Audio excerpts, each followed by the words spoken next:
Bismillahirrahmanirrahim. Assalamualaikum warahmatullahi wabarakatuh.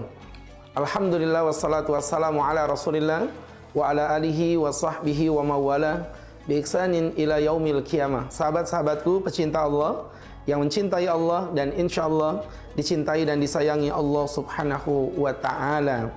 Alhamdulillah, tiada kenikmatan yang lebih indah dibandingkan dengan indahnya nikmat ibadah.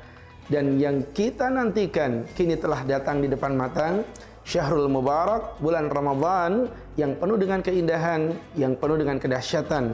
Seorang muslim akan menyambutnya dengan penuh sukacita.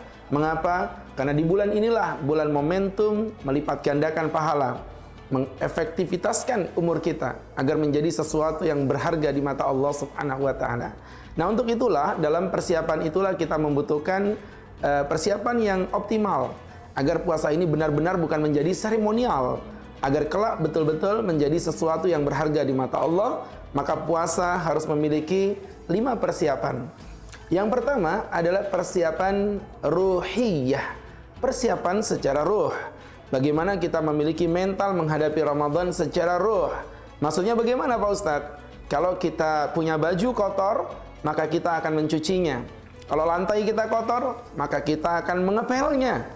Kalau kita punya tempat duduk kotor, maka kita akan melaundrinya. Nah, bagaimana dengan ruh yang kotor? Maka sahabat-sahabatku pecinta Allah dimanapun kau berada, cara membersihkan ruh adalah dengan bertaubat, taubatan nasuha. Maka basically menyambut Ramadan dengan cara bertaubat, taubatan nasuha. Kenapa kita mesti bertaubat sebelum masuk ke dalam bulan Ramadan? Sahabat-sahabatku pecinta Allah, ada seorang laki-laki yang datang ke masjid, kemudian apa yang terjadi? Kakinya penuh lumpur. Maka pengurus masjid akan berkata, "Bang, mohon maaf, tolong mundur dulu. Ya, cuci kakimu terlebih dahulu." Artinya orang ini mengalami penolakan. Kenapa hamba Allah? Karena tidak mungkin kaki yang kotor masuk ke tempat yang suci. Bukankah Ramadan adalah bulan yang maha suci? Lantas kita datang dengan penuh lumpur-lumpur kemaksiatan. Mulut kita penuh dengan lumpur ghibah, kaki kita lumpur kemaksiatan, tangan kita lumpur mengambil sesuatu yang bukan memiliki hak kita. Maka disitulah Allah lantas berkata, "Keluarlah engkau, cucilah kakimu terlebih dahulu dengan apa ya Rabb? Dengan taubat, taubatan nasuha." Maka yang pertama, konsep yang mendasar menyambut Ramadan dengan bertaubat kepada Allah Subhanahu wa taala. Kemudian yang kedua adalah persiapan nafsiyah, mempersiapkan secara nafsun. Nafsun artinya adalah jiwa atau mental kita. Dengan apa Pak Ustadz? Dengan cara kita membersihkan diri kita dari kotoran-kotoran, maksiat-maksiat dan menterapi untuk menghilangkannya. Karena ingat, di bulan Ramadan ada sesuatu yang tidak membatalkan, tapi dia menghancurkan kualitas ibadah puasa kita. Dia menghancurkan kredibilitas ibadah puasa kita. Dan itu tidak lain dan tidak bukan adalah maksiat-maksiat batin yang ada di dalam tubuh kita. Ancaman dari Nabi Anda, Nabi Muhammad SAW, di mana Nabi mengatakan, "Man lam yada' qaula zur wal 'amalu bihi," barang siapa yang tidak meninggalkan ucapan yang buruk dan perilaku yang buruk, falaisa lillahi haja fi ayyada ta'ama wa syaraba, maka Allah tidak pernah penting, Allah tidak pernah mengharap lapar kita, Allah tidak pernah mengharap rasa haus kita. Tapi yang Allah harapkan adalah dha'fus syahwat. Dari rasa lapar itulah muncul perasaan melemahkan jiwa kita dari kemaksiatan-kemaksiatan yang membuat kita semakin jauh dari Allah. Maka itulah yang dikatakan oleh Nabi Muhammad, "Fagam min shaimin." Berapa banyak orang-orang yang berpuasa, "Walaisa lahu min siyamihi illal ju'i wal 'atas." Dan dari ibadah puasa itu tidak dia dapatkan apapun melainkan lapar dan dahaga. Seperti orang yang bekerja, dia tidak dipecat, tapi dia tidak mendapatkan gaji. Seperti itulah orang yang berpuasa, tapi mulutnya dipenuhi dengan kemaksiatan, maka seperti orang yang beribadah, ibadahnya tidak batal, tapi ia tidak mendapatkan pahala di mata Allah. Kemudian yang ketiga adalah persiapan jasadiyah, persiapan secara fisik. Ibadah Ramadan, ibadah puasa adalah ibadah physically. Sehingga secara basic kita tidak akan mampu menuntaskan ibadah puasa jika tubuh kita sakit. Maka hiduplah yang sehat di bulan Ramadan agar puasa kita bisa continue, agar puasa kita bisa konsisten. Kita nggak mungkin melakukan puasa sempurna jika tubuh kita sakit. Nggak mungkin kita tarawih di malam hari jika kita sedang sakit. Nggak mungkin kita tilawatil Quran jika bibir kita sariawan.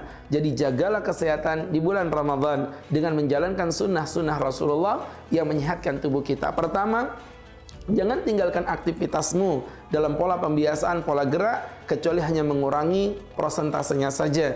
Yang olahraga tetap olahraga, yang biasanya berjalan kaki, jogging, jangan hilangkan kebiasaan itu, karena Ramadan bukan alasan untuk engkau meninggalkan kebajikan. Ya, Rasulullah berperang di perang Uhud, terjadi di bulan Ramadan. Bahkan bangsa kita pun merdeka. 17 Agustus 1945 terjadi di tanggal 9 Ramadan, tepat di hari Jumat. Allahu Akbar. Kemudian makanannya juga harus yang sehat sesuai yang dianjurkan Nabi. Ya, ada kurma, ada air putih, kemudian sahurnya yang diperlambat, buka puasanya yang dipercepat, dan jangan lupa berdoa ketika engkau sedang berbuka puasa agar keberkahan masuk ke dalam tubuh kita, bukan hanya secara fisik tapi secara ruh, yang membuat kita menjadi orang-orang yang sehat, dan Allah sangat mencintai orang-orang yang kuat. Itulah yang dikatakan Rasulmu kepada dirimu. Wallahu a'lam bishawab. Kemudian yang keempat adalah persiapan secara ibadah. Jadi ini momentum terapi ibadah. Maka jangan heran kata para ulama, bulan Rajab adalah bulan engkau menanam bibit, bulan Sya'ban bulan engkau bercocok tanam, dan bulan Ramadan saatnya engkau menuai hasil. Maka di Sya'ban ini kita bercocok tanam sekuat tenaga kita.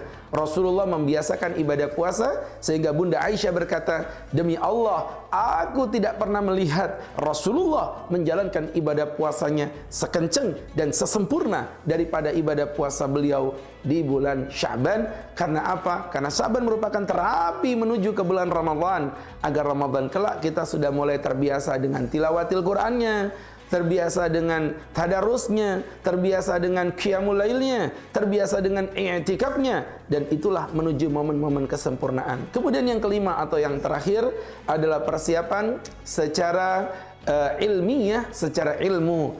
Berapa banyak orang-orang yang gagal paham? Mereka belajar fikih puasa di bulan Ramadan. Memang tidak salah, tapi bukan seperti itu yang sebenarnya. Mengapa hamba Allah ketika kita hendak berangkat ibadah haji, maka kita latihan manasik haji? Apakah manasiknya di Indonesia atau ketika kita berada di Mekah? Tentulah kita manasik ketika kita berada di tempat kita di Indonesia. Mengapa? Begitulah ilmu. Dipersiapkan sebelum kita menggunakannya, dipersiapkan sebelum kita memakainya, dan itulah hakikat ilmu. Maka mulai bulan Sya'ban di detik-detik akhir ini, mari kita genjot ilmunya, kita pelajari ilmunya, dan jadikan Ramadan selain syahrul siyam, jadikan syahrul ilmi, bulan di mana kita termotivasi untuk giat belajar ilmu, mempelajari akidah kita, mempelajari syariat kita, dan belajar tentang akhlak, sehingga kita keluar Ramadan sempurna seperti yang dikatakan Rasulullah SAW, kharaja kayaumin waladatsu ummuhu, seperti orang yang lahir dari perocot jabang bayi,